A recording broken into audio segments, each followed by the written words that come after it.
Hello, my name is Rodney Adams with Radesigns, and I'm going to show you how to set up your Fitech for 4-cylinder applications and tune it yourself from your handheld. This is disconnected right now and is not connected to a Fitech unit, just in offline mode.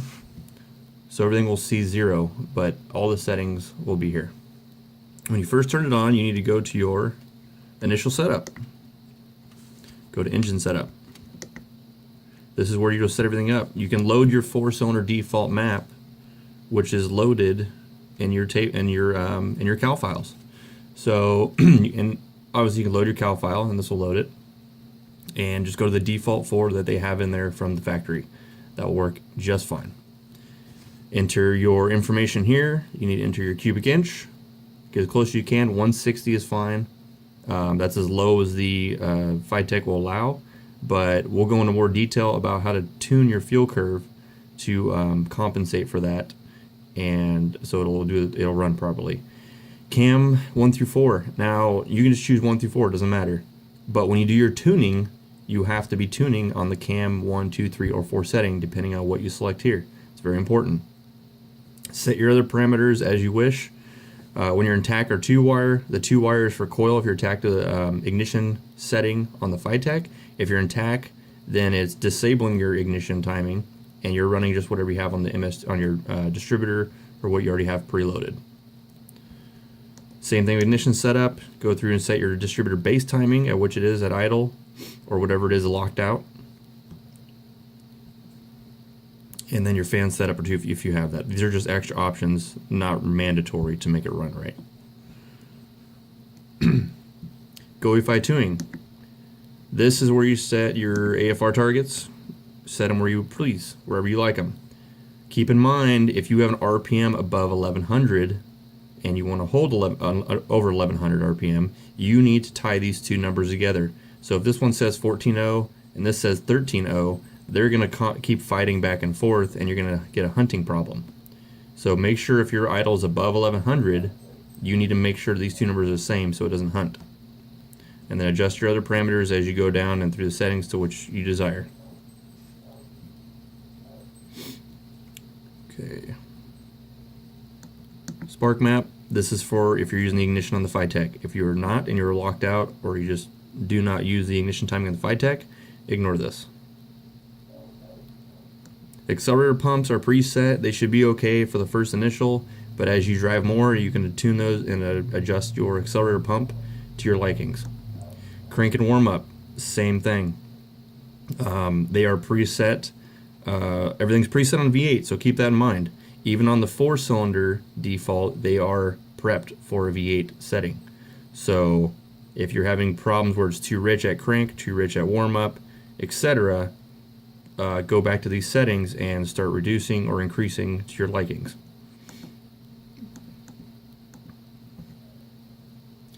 Okay.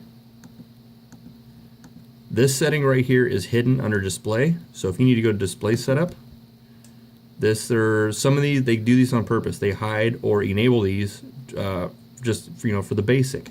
They don't want you to go too crazy with your settings. They want to keep it simple for the new users. So you're going to go down here to power adder calibrations and make sure it's on show. You can go left or right to hide or show it. Put it on show. Too far. Under power adding, this is where you tune your fuel table. Your self-learn can only self-learn so much.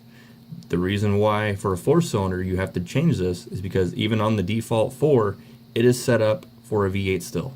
You have to manually input the numbers in here to tune it for a 4-cylinder. They are extremely high. So if you load a backup file, these are for a V8.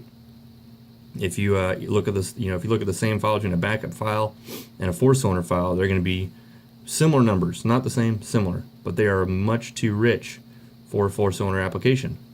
So you need to do the math, do a little math with cubic inch on what it is on your file now, on what it was designed for. You can go with the V8 settings as well and kind of see what is set to begin with, and then do the math and subtract and figure out how far off it is. But these are where you tune your fuel curve. This is based off RPM and MAP. And this is everything that needs to be tuned for that. Your AFR targets will only compensate so much. If you're putting a V8 file on a 4-cylinder, it's going to take a long time for it to learn and run right, because it'll run super rich. So this is where it happens, okay? Now, as you do the math, get it close, you need to data log everything. And when you're on dashboard, there's a log on, log off button right there. So when you start tuning, you can data log everything. And then once you data log it on and off, you're going to take this and plug it into your computer and load your log, your data logging that you've been doing, and you'll be able to see everything that's been going on, whether it's been too rich, too lean, what RPM, what map, everything you need to know. And you'll see this AFR trim percentage, and it tells you what that tells you right there. You'll see a number that ranges between like a -30 and a +30, give or take. That number is compensating for the tune being off. It is, once it's warm, it's reached 120 degrees. That's when the computer will start to learn and start to adjust naturally in the closed state. So when you start to tune and you see this is really rich, or really high or really low in the negative or positive, that's compensating for how far the VE settings are off and where we originally were. So as you're looking at your data logging, you'll be able to see here and make your adjustments. So you'll say, okay, my idle at say 1800 RPMs right on their cruise, oops, to 900. Oops, button. You'll see that it's too high or too low on your data logging, and you can go in here and go up or down to adjust your number. And that will this is your fuel table. So that's how you adjust that. So that's the basics. That's the true basics to get it to work right. That's how you get this thing tuned, and that's just the a starting point.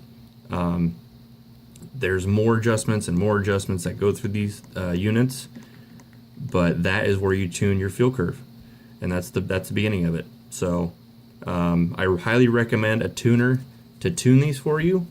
If you are new to these, you can spread this information to your tuner or try it yourself.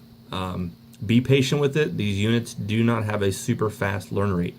They do take time, especially with a 4-cylinder application. The settings are nowhere near close, so you have to be patient. For a V8, you put these on a V8 and they run really good right off the bat because the parameters and everything has already been dialed for a V8. So be patient, take your time. Otherwise, I recommend a tuner to tune these for you for your car. If you have any questions, give me a call, 209-743-7874.